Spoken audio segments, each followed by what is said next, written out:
Good evening दोस्तों, स्वागत है आपका मेरे एक और नए ब्लॉग में। दोस्तों, श्रीमद् भागवत कथा का है आज लास्ट दिन, तो आज फिर से एक वीडियो बनाने का मौका मिला है। तो आज लास्ट दिन है, दिखाएंगे आपको क्या क्या होता है। बने रहिए वीडियो में। ओ बाबे, कितने चल रहे बाबा? कहाँ चलिए महाराज? राधे राधे यार, तू वीडियो बना के राधे राधे।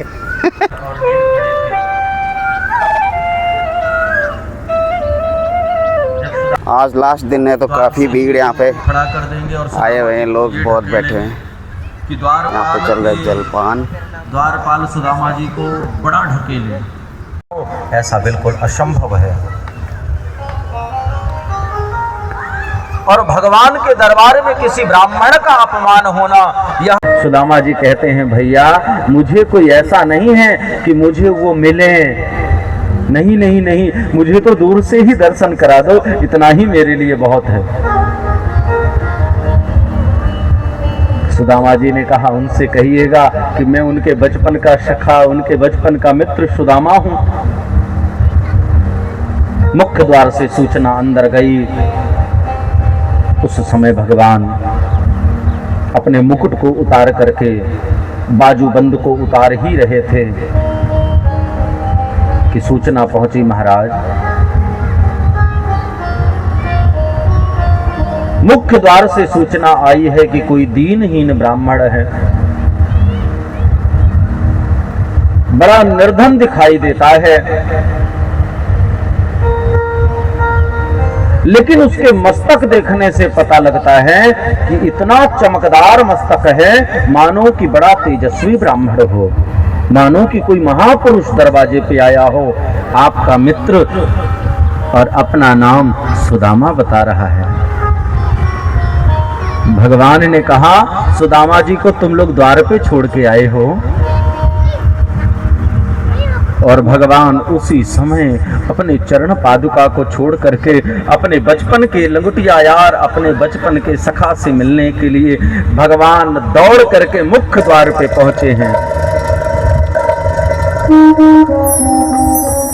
श्रोता बंधु, भगवान को ऐसा देख करके भगवान की पत्नियां रुक्मणी, सत्यभामा, जामवंती विचलित होने लगी कि ऐसा कौन सा मेहमान आ गया कि भगवान अपने वस्त्र आभूषण तो छोड़ो, अपनी चरण पादुका पहनना भूल गए। द्वार पे पहुंचे और द्वार पे सुदामा जी को देखते ही भगवान जोर से सुदामा जी को आज गले लगाया है। सुदामा जी ने भगवान को जोर से गले लगाया है और बड़ी देर तक ही गले लगाए रहे। सुदामा जी के मन में आया कि भगवान का शरीर बड़ा कोमल है, कहीं ये मेरी हड्डियां चुभ न रही हैं। भगवान को लगा मेरा मित्र बड़ा दुबला पतला है, कहीं ये मोटी ताजी शरीर इनको कष्ट ना दे रही हो, इसलिए दोनों ने थोड़ा थोड़ा अपने हाथों को ढीला किया। आज भगवान सुदामा जी को अपने शयन कक्ष में लेकर के आए हैं, यानी अपने कमरे में लेकर के आए हैं। सुदामा जी को अपने शयन कक्ष के अपने बिस्तर में बैठाया। रुक्मणी देख करके हीन भावना प्रकट कर लिया। रुक्मणी ने देखा कि ये दरिद्र ब्राह्मण, ये गरीब ब्राह्मण है जिसके पास में न पहनने के लिए कपड़ा है, और ये मेरे बिस्तर में बैठा हुआ है, स्वामी को कोई दूसरा जगह दिखाई नहीं दिया।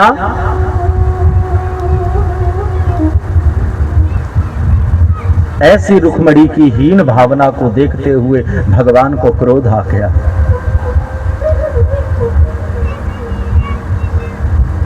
भगवान ने मन से ही, जैसे रुक्मणी ने विचार किया वैसे ही भगवान ने रुक्मणी को मन से जवाब दिया, देवी सुनो,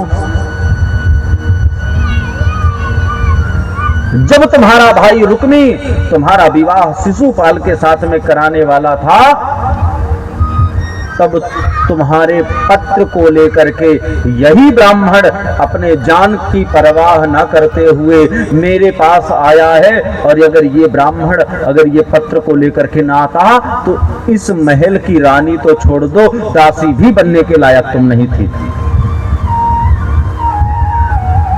भगवान की ऐसी बातें सुनकर के रुक्मणी महारानी के भाव बदल गए। रुक्मणी महारानी के समझ में आया कि भगवान के ये बहुत ही प्रिय हैं। सोने की थाल मंगाई, रुक्मणी जी जल लेने चली गईं और भगवान सुदामा जी की दशा को देख करके कहते हैं, राधा तो कृष्ण के लिए रोई लेकिन कृष्ण सुदामा के लिए रोए हैं। भगवान इतना रोए कि अपने अश्रु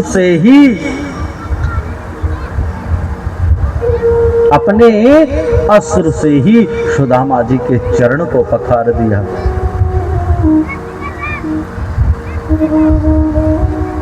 श्रोता बंधुओं, चरण को पखारा है, सुदामा जी को सुंदर स्नान कराया है, नए वस्त्र पहनाए हैं और आज सुदामा जी को भगवान लेकर के महल में अपने राज्य सिंहासन में बैठा करके और नीचे बैठ करके भगवान पत्नी सहित स्वयं सुदामा जी की पूजा करते हैं।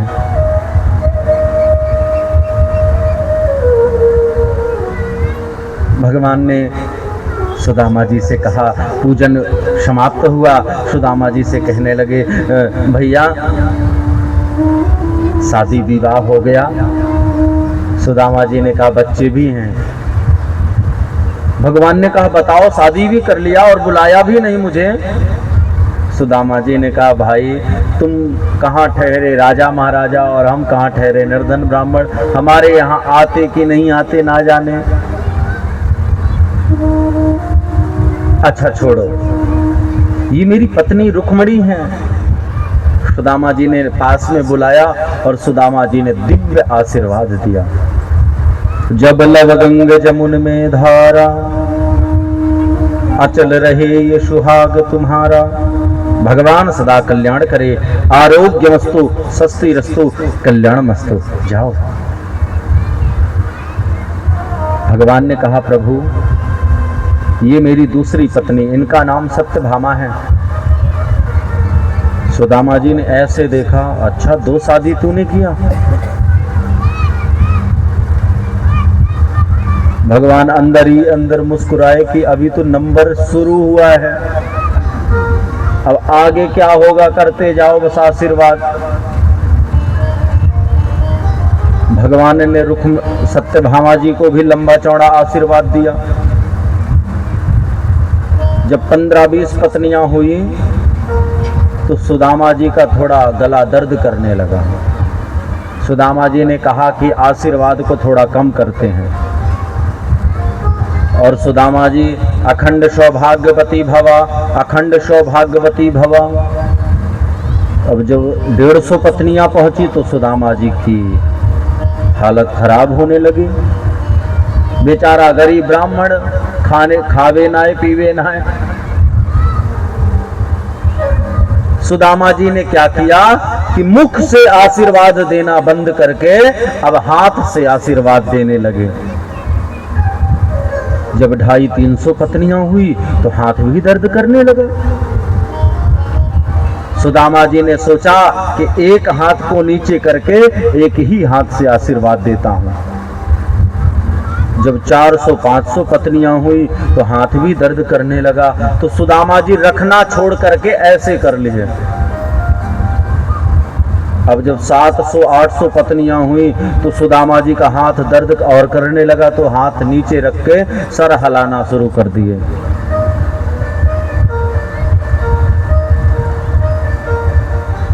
अब जब 1000 पत्नियों के पार हुए तो सर भी दर्द करने लगा। तो सुदामा जी ने भगवान को बुलाया और भगवान को बुला के कहने लगे, ले सबरे पत्नियन को आशीर्वाद तू ले ले, तू सब में बांट दीजो। भगवान ने भगवान को ही आशीर्वाद दिया। भगवान ने कहा, भैया भाभी ने मेरे लिए कुछ भेजा है। सुदामा जी को बड़ा संकोच लगा। मतलब सुदामा जी को इतना भगवान ने सम्मान दिया कि इतने लोगों के सामने और इतनी पत्नियों के सामने, चलो एक पत्नी हो तो ठीक है, इतनी पत्नियां भगवान। और सुनिए, 16,108 पत्नियां नहीं हैं, जितनी पत्नियां हैं उतने कृष्ण हैं। ये बड़ी अद्भुत लीला है। 16,108 पत्नियां हैं तो 16,108 कृष्ण हैं। वो सर्व समर्थवान है, सर्वव्यापी है, कुछ भी कर सकता है। बोलो राधे राधे। राधे राधे। सुदामा जी को थोड़ा बड़ा संकोच लगा। सुदामा जी ने उस जिस पोटली में लेकर के आए उसको थोड़ा अंदर दबाने लगे कि कहीं दिखाई ना दे जाए कि पत्नियों के सामने ये हो कि इसके मित्र के पास कुछ खाने को भी नहीं था, तो चावल लेकर के चला आया। वो भी चावल अच्छा हो तो ठीक है, किनकियां हैं। जब सुदामा जी संकोच करके अंदर दबाने लगे तो भगवान ने झटके से सुदामा जी के पल्लू को खींचा है। जब पल्लू को खींचा तो थोड़ा ढीला था तो खुल करके जमीन में गिर पड़ा। जैसे ही वो चावल जमीन पे गिरा, जैसे कि एक भूखे पक्षी दाना डालते ही और कटर कटर करके बिनने लगते हैं, वैसे ही भगवान दौड़ करके गए और दौड़ करके जा करके उन चावलों को इकट्ठा करने लगे। और उन चावलों को इकट्ठा करके प्रभु एक मुट्ठी भरे, 2 मुट्ठी भरे, तीसरी मुट्ठी में रुक्मणी जी ने हाथ पकड़ लिया, प्रभु अब नहीं। कोई कहते हैं रुक्मणी जी ने इसलिए हाथ पकड़ लिया कि त्रिलोकी इनको दोगे तो हमारे पास क्या बचेगा। इतनी छोटी सोच। भगवान सर्व समर्थवान है। भगवान अगर त्रिलोकी सुदामा को दे दिए तो अपनी पत्नी और बच्चों के लिए भगवान फिर से एक लोक तैयार कर लेंगे। भगवान सर्व समर्थवान है। भगवान को क्या चिंता है। रुक्मणी जी ने तो भगवान का इसलिए हाथ पकड़ा कि ब्राह्मण के घर से प्रसाद आया है और इसको अकेले अकेले खाओगे, हम भी खाएंगी। अरे हम भी 16,108 हैं, 2 मुट्ठी छोड़ दो कम से कम, कुछ ना तो एक एक दाना तो आ जाए हम सबको।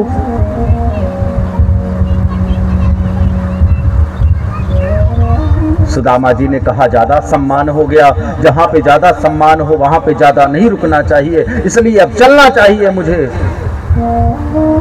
सुदामा जी ने कहा भैया राम राम, मैं चलता हूं।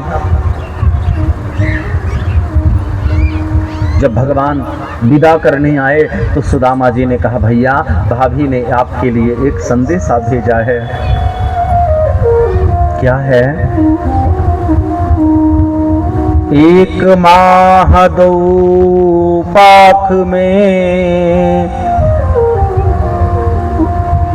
2 एकादशी होय।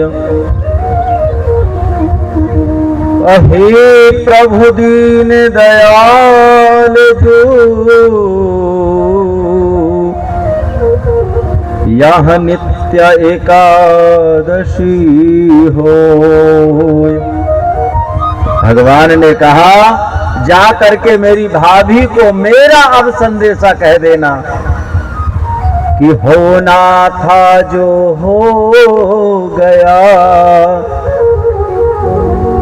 अब कबहू ना होय।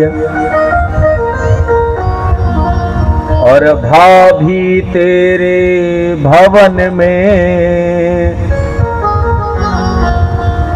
नित्य द्वादशी होय।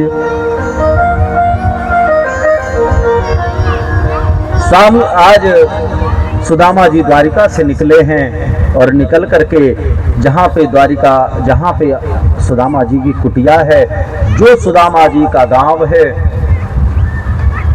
जब उस गांव में पहुंचने लगे तो सुदामा जी को एक बड़े बड़े महल दिखना शुरू हो गया। और उस नगर का नाम लिख गया सुदामा नगर। सुदामा जी ने मन में विचार किया कि मुझे निकले 2-3 दिन हुआ और 2-3 दिन में कोई नगर भी बसा के चला गया। सुदामा जी को लगा कोई सेठ साहूकार बड़ा आदमी होगा जो बसा दिया, कोई बात नहीं। अंदर गए तो महल के पास पहुंचे। जो द्वारपाल खड़ा था, द्वारपाल से कहने लगे, भैया यहाँ पे मेरी एक कुटिया थी, कहाँ गई? द्वारपाल ने कहा, महाराज मुझे नहीं पता है। बोले सेठ जी को बुलाओ, सेठ जी को तो पता होगा।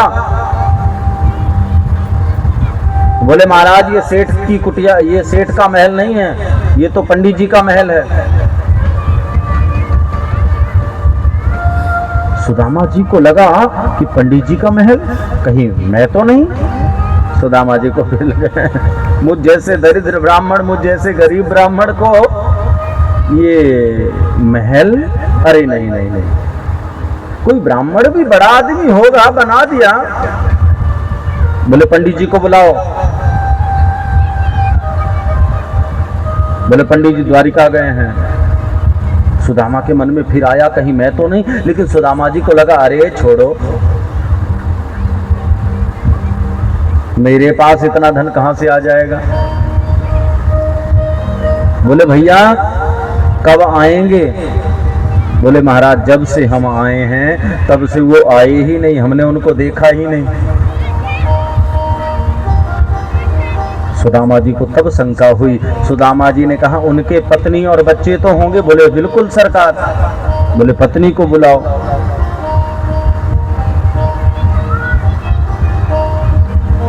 जब सुशीला बाहर निकल करके आई तो सुदामा जी देख करके ही व्याकुल हो गए। सुशीला तो महाराज ये मोटी हो गई। अच्छा, धन आ जाए तो व्यक्ति सबसे पहले क्या होता है? मोटा होता है। धन आए तो सबसे पहले, और धन ना रहे तो बेचारा सोच सोच के ही सूखा रहता है। हाँ, और धन आ जाए तो खूब मोट चकाचक। बोलो राधे राधे। और बोलना पड़ेगा राधे राधे। मोटा हो जाता है। सुदामा जी समझ गए। सुदामा जी ने कहा सुनो सुशीला, इस धन की चाह तुम्हें थी, मुझे नहीं। ये धन तुम्हें मिलना था, मुझे नहीं। जो इच्छा रख करके जाओ वो इच्छा भगवान पूर्ण करता है, और तुमने मुझे ये इच्छा रख करके भेजी, इसलिए मैं इस संपत्ति का भोग बिल्कुल भी इतना भी नहीं भोगूंगा। और सुदामा जी बाहर जाकर के कुटिया में निवास करने लगे। कुटिया बना करके पुनः वहां भजन करने लगे। लेकिन भगवान की दी हुई संपत्ति, भगवान का दिया हुआ वैभव ऐश्वर्य धन का भोग सुदामा जी ने रत्ती भर भी नहीं भोगा। जगत के रंग क्या देखो प्यारे, तेरा दीदार काफी है।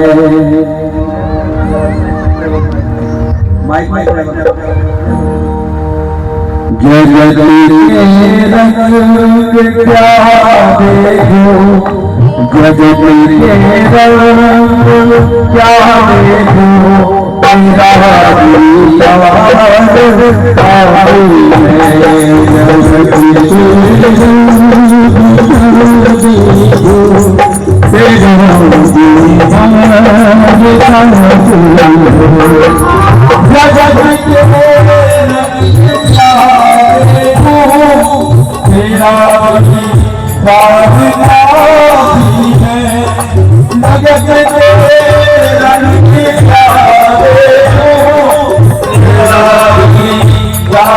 काफी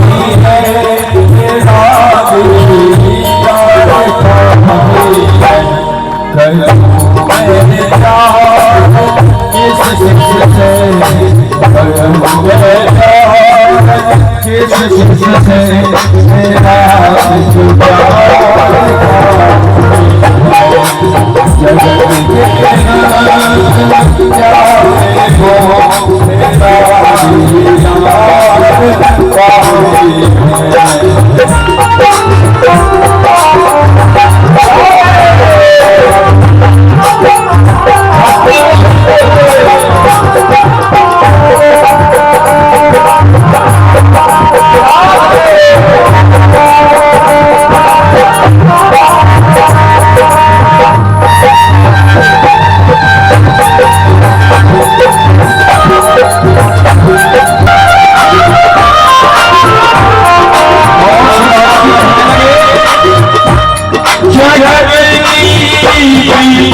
वृंदावन बिहारी लाल की